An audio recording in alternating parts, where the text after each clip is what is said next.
All right, good morning. Welcome to our daily operations briefing. Starting today, 2 new TFRs in Chico, and that is because of the park fire, which is currently at 353,000 acres. Max temp, 8191.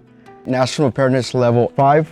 Good job the last couple days with the red flag warnings over basically where the fire is. You have that that high potential of fire growth today. There is a warm up coming again next weekend. I think they're looking at 108, 109 again. The state of California is under fire right now everywhere. Unfortunately for the Borel Fire, we haven't had a fire in that exact footprint since the early 90s.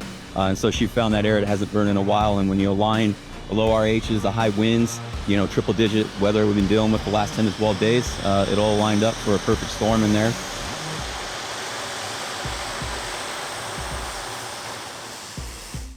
We're talking dry relative humidities, we're talking dry fuel moistures, we're talking extreme fire weather, heat, we're talking red flag warnings over the incident that's making it very, very difficult to get in and go direct on the incident.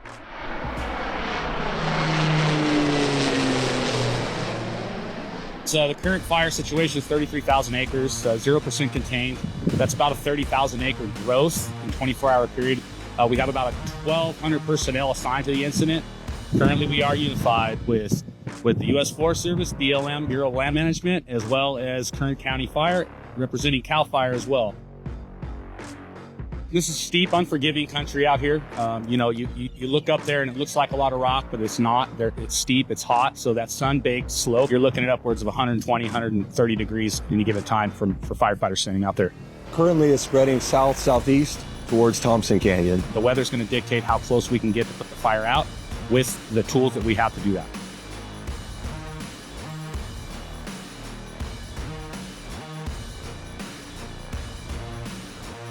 You'll probably have to take it from up there. Yeah. That was 6 right down one. Clear type 30 miller. Be careful, we don't know what the winds are going to do over here. It looks good. I'll look for wind shear. I got the snag going over it. Roger. Just keep it loaded up all the way around as long as you can. Hold that back. Yep, got this snag in tight. Looks good. Oh, it's going to work out for you. Watch the tailwind. Yep. Early.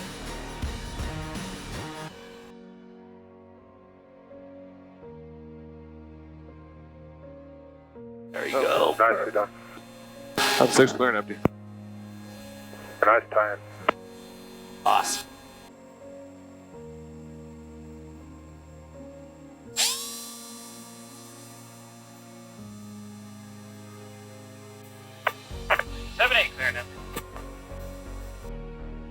Yeah, you guys both nailed it. Good tie-in there. I'll probably keep using you guys down there. I'm impressed that you got so low on that. Yeah, it's bumpy and it's just edgy, but you guys really did a nice job there.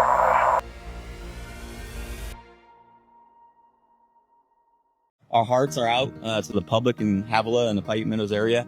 We know they took a loss yesterday.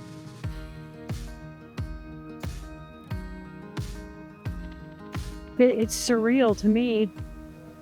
It reminds me of the Twilight Zone. Look at that.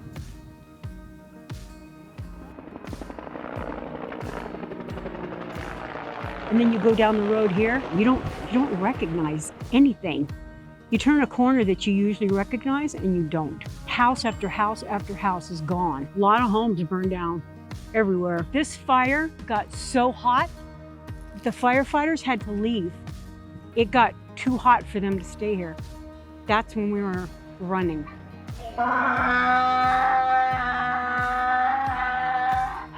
Last time I saw you, you sped off to go get the lady up there.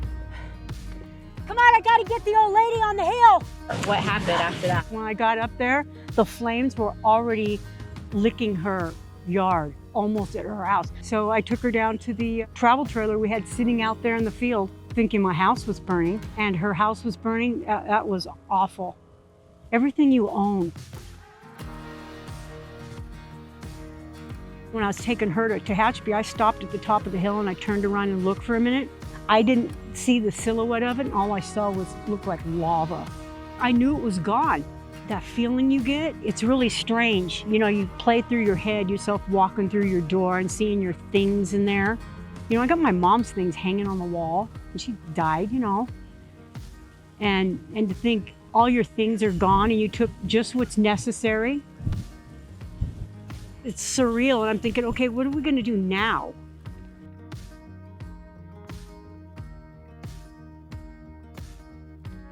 On the way back, I got a call, and he said, the place is still there.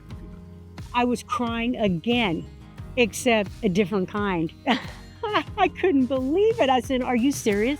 Are you serious? He says, yeah. From terror to joy. I couldn't believe it. The fire department did a really good job. And today there was lots of aerial, lots of helicopters. We had to call the neighbors today. Oh boy, that's really heartbreaking. They had an octagon home down here and it's gone. And then there's 2 other ones.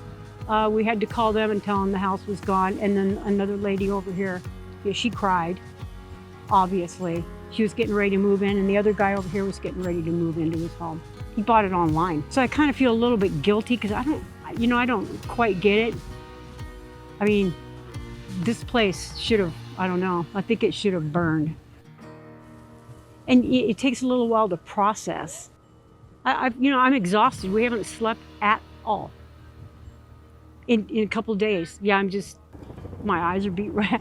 I'm just tired. This is your evening update for July 27th on the Borel Fire. We're looking a lot better than we did yesterday.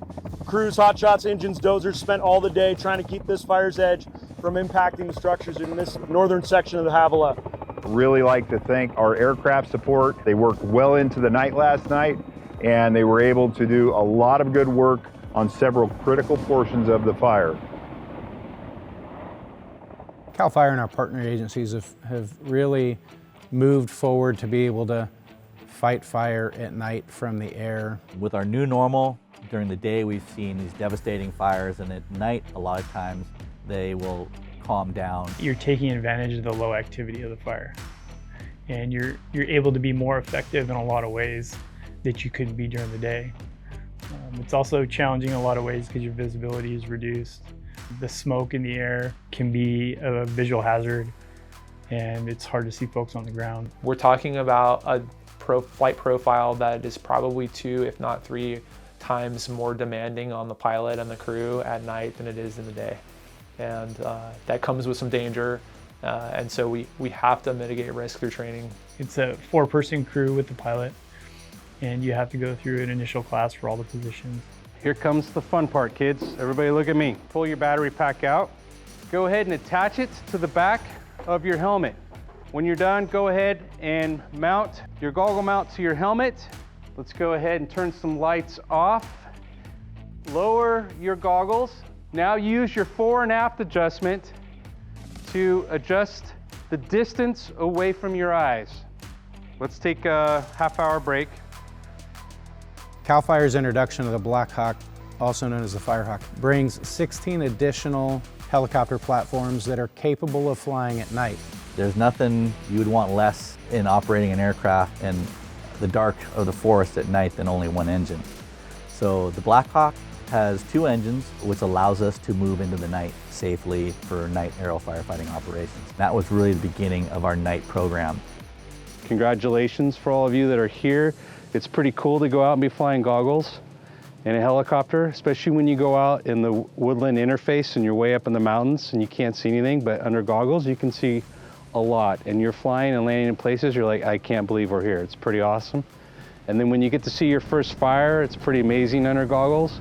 And a lot of it actually looks like a lava bed in like Hawaii, because you could see a tiny little ember this big about 2 miles away. It's phenomenal. You're gonna have a great time. Like all the things we said, we take it slow and deliver it. Tonight is Flight Card 1, which is the introductory flight to night vision goggles. CAL FIRE conducts a night training event once a year. We go out with our civilian contractors and we train what we'll do if we're all converging at the same time into the fire traffic area at night. It's reinforcing all of our regulations and all of our tactics, techniques, and procedures to make sure that we can safely operate on a fire at night. All right, we'll get started. As far as the scenario goes, it'll be Helco lifts. They'll head out, set up the FTA airspace, and then clear you guys in. We'll go to work.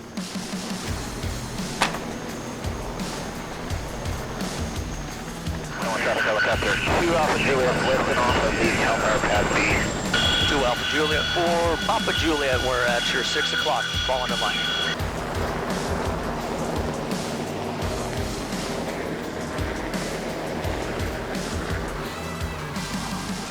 So after getting all the experience and training, we started building confidence amongst the crew and working together, right? Our pilots, the captains, engineers, right? And then we slowly started going to a small fire in the evening. And then we eventually built up our experience going to some larger incidents. Went to the Crozier incident, and that was our first experience going up to a larger fire other than our local area. The Crozier is a fire that was in El Dorado County.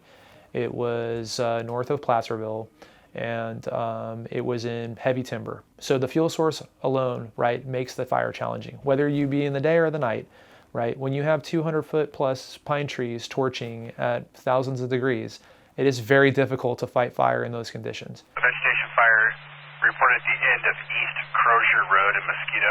What'll be a Crozier incident? We made access to the fire, no access by fire engine. We're looking at approximately 7 acres. Moderate spread with active tree torching. Fire's making a good push to the ridge and established in a drainage. It's be an extended attack fire. Hey, so this is CAL FIRE NVG mission briefing for tonight. Aircraft is going to be 604. So we're located at Hollister. We're going to be flying approximately 100 miles up to McClellan. From there, we're going to proceed 37 nautical miles towards the Crozier incident. Request entry into the TFR. Once we're into the TFR, we will orient ourselves and start conducting firefighting per the Helco's instruction.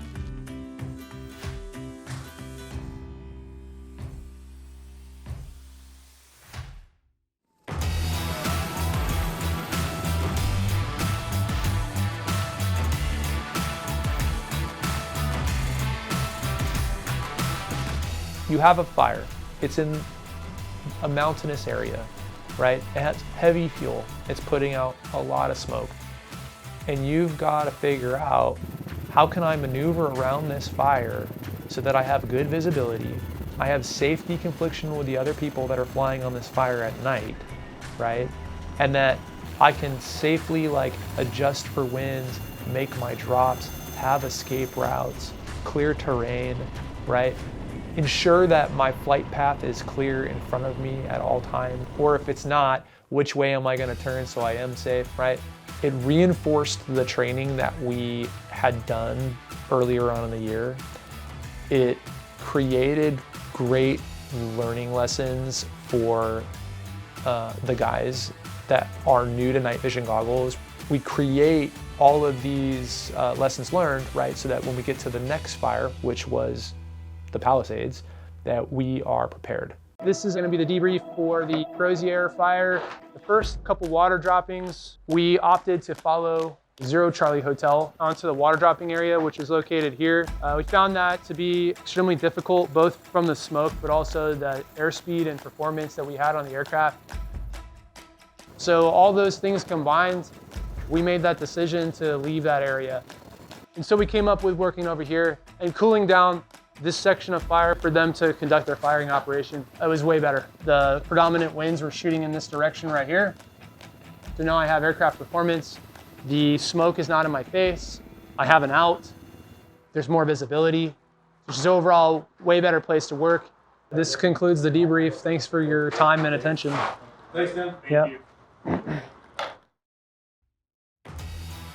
Report a vegetation fire, Camp 9 Road. When a pilot has a weakness, this job inherently highlights it. And the last thing I ever want to do is stand next to his wife and little kids over his pine box. There is a lower pass rate because it does take a particular type of person. This has absolutely been the most arduous and rigorous training I have ever experienced in my life. And you start to get that imposter syndrome of, am I the right person for this? So how do you think it went?